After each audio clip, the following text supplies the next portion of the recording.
ಬಹಳ ವರ್ಷಗಳ ನಂತರ ಒಬ್ಬ ನಿರ್ದೇಶಕನ ನೋಡಿದೆ ನಾನು. ಒಂದು ಸಿನಿಮಾ ನೋಡುವಾಗ ಹಲವು ವಿಚಾರಗಳು ನಮ್ಮನ್ನು ಕಾಡುತ್ತೆ.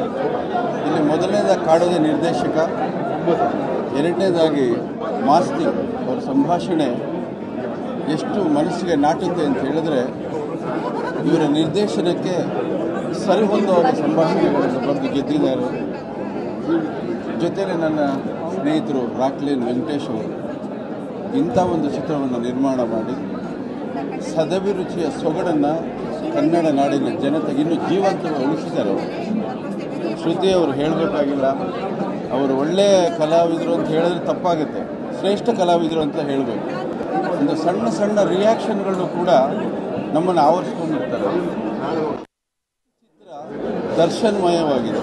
ಅದು ಅವರು ಎಷ್ಟು ಪಾತ್ರದಲ್ಲಿ ಇನ್ವಾಲ್ವ್ ಆಗಿದ್ದಾರೆ ಅಂದರೆ, ನಿರ್ದೇಶಕರು ಅವರನ್ನು ಅಷ್ಟು ಚೆನ್ನಾಗಿ ಪಾತ್ರದೊಳಗಡೆ ತಗೊಂಡು ಬಂದು ಒಂದು ಅದ್ಭುತವಾದ ಚಿತ್ರವನ್ನು ಕನ್ನಡ ಚಿತ್ರರಂಗಕ್ಕೆ ಸಂಪೂರ್ಣ ಸೊಗಡಿನ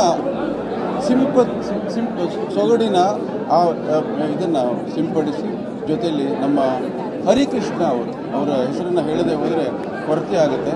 ಛಾಯಾಗ್ರಹಿ ಸುಧಾಕರ್ ಪ್ರತಿ ಫ್ರೇಮ್ನ ಪೇಂಟಿಂಗ್ ಥರ ಮಾಡಿಕೊಟ್ಟಿದ್ದಾರೆ. ಯಾಕೆಂದರೆ ಆ ಹಿಂಭಾಗಕ್ಕೆ ಹೋಗಬೇಕು, ಆ ಪೀರಿಯಡ್ಗೆ ಹೋಗಬೇಕು, ಅದಕ್ಕೆ ಪೂರಕವಾದಂಥ ಎಲ್ಲ ಆರ್ಟ್ ಡೈರೆಕ್ಟ್ ಆಗ್ಬೋದು, ಕಾಸ್ಟ್ಯೂಮರ್ ಆಗ್ಬೋದು, ಪ್ರತಿಯೊಬ್ಬರು ಕೂಡ ತುಂಬ ಚೆನ್ನಾಗಿ ಕೆಲಸ ಮಾಡಿದ್ದಾರೆ.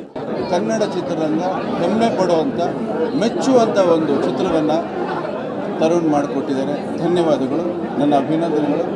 ಚಿತ್ರ ದೊಡ್ಡ ಮಟ್ಟಕ್ಕೆ ಗೆದ್ದಿದೆ, ಇನ್ನೂ ದೊಡ್ಡ ಮಟ್ಟಕ್ಕೆ ಗೆಲ್ಲುತ್ತೆ, ನಾಡಿನ ಎಲ್ಲ ಜನತೆಗೂ ಕೂಡ ತಲುಪುತ್ತೆ ಅಂತ ಹೇಳ್ತಾರೆ.